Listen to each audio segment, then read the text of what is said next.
Hey, what's up, guys? I'm back here with another review here about old school ninja movie from 1981. This is one of the originals that I saw a very very long time as a kid. When I was growing up, I went to the video store, saw this amazing cover. Look at that! It looks like a video game, an old NES games from back in the 80s.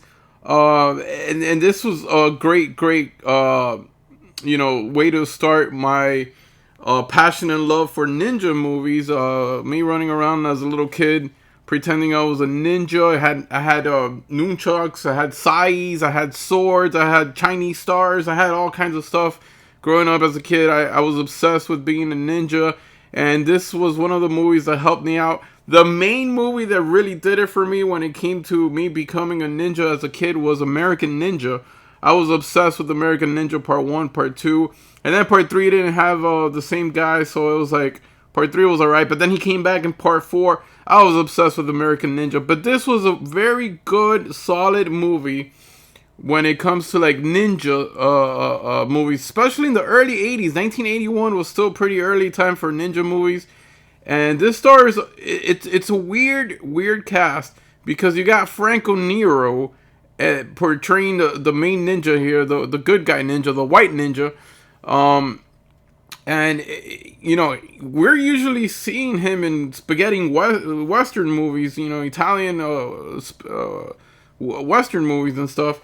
And it's such a weird character for him to play here as a Cole. But I'll get more into that in a second. I'm here to talk about Enter the Ninja, one of the finest films from 1981 when it came to ninja movies. And this is actually the first one of the Ninja trilogy, which none of them really have anything to do with each other. It's Enter the Ninja, and then is the Revenge of the Ninja, and then is Ninja 3, the Domination, which part 3 was absolutely a masterpiece. But this one wasn't too bad. I mean, this was very, very solid film. I really enjoyed this. This has a rated R. There is a lot of cool killings, a lot of gruesome stuff, blood all squirting all over the place, and it was fun. It has a good pace. It never bored. It doesn't. It's not a boring movie. I do have a little bit of issues with the movie itself, and we'll get back. We'll get to that pretty soon. It runs at 1 hour and 39 minutes.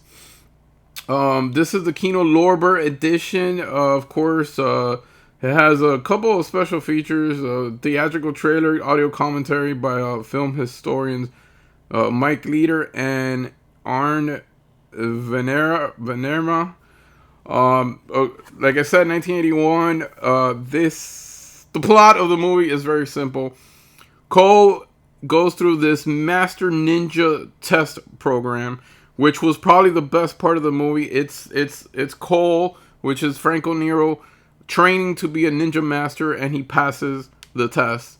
I think it's like 15 or 16 minutes of constant training of ninja, and we actually see what he goes through, which I think was pretty fun and pretty original. I really love that stuff. So Cole goes to the Philippines to meet up one of his old time buddies from war.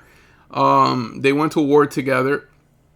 And the guy's name was I forgot the guy's name, but it was his buddy, his good friend, and only to find out that there's a group of thugs ran by this bad guy, played by Christopher George. His name is Mr. Venarius, which amazing bad guy, awesome. Christopher George did an amazing portrayal of this villain.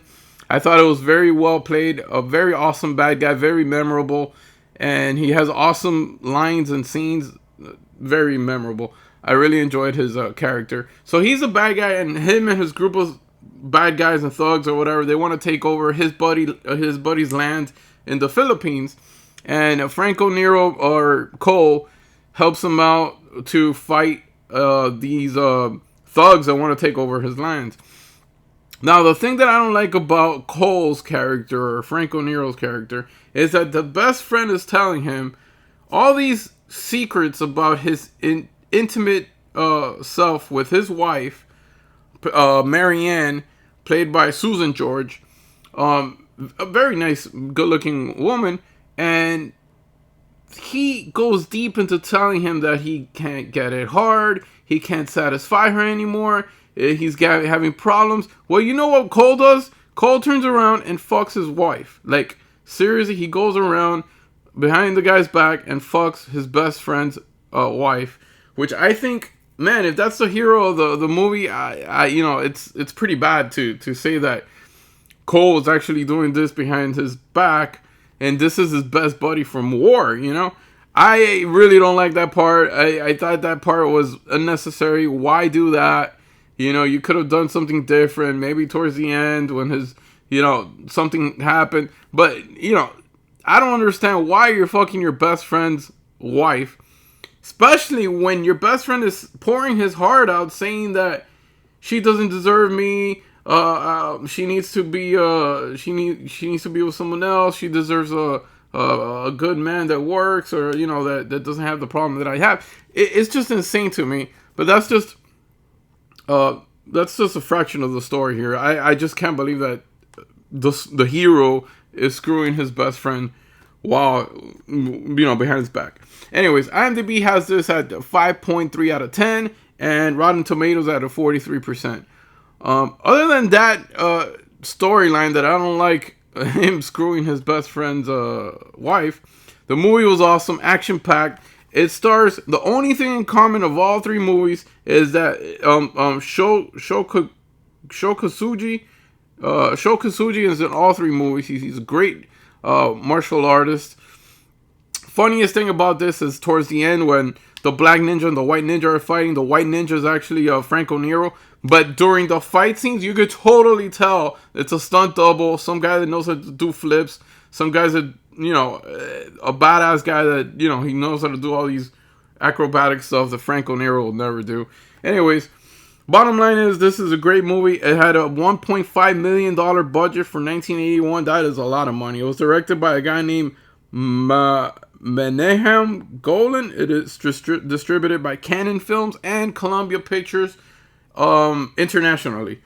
MGM has to do something with it because they're back here, and this is the Kino Lorber edition, which of course they release great movies, but they're very simple, very plain. There's no artwork, there's no reversible artwork, there's no booklet, there's nothing to it.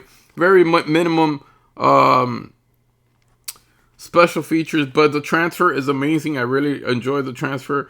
I thought it was a really, really good transfer in this, and it's an excellent film. I really like it. I really enjoyed it. It goes by really quick. I give this an 8 out of 10. Phenomenal.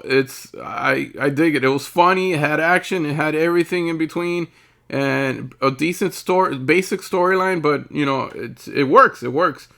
Other than Franco Nero fucking his best friend's girl, other than that, everything was really good. And I highly recommend this if you haven't seen it. 8 out of 10, man. This is a really fantastic movie here with Enter the Ninja from 1981. Go see it. Check it out. Awesome artwork. Look at that. Very, very cool. Until next time, I'll see you guys soon. Bye-bye.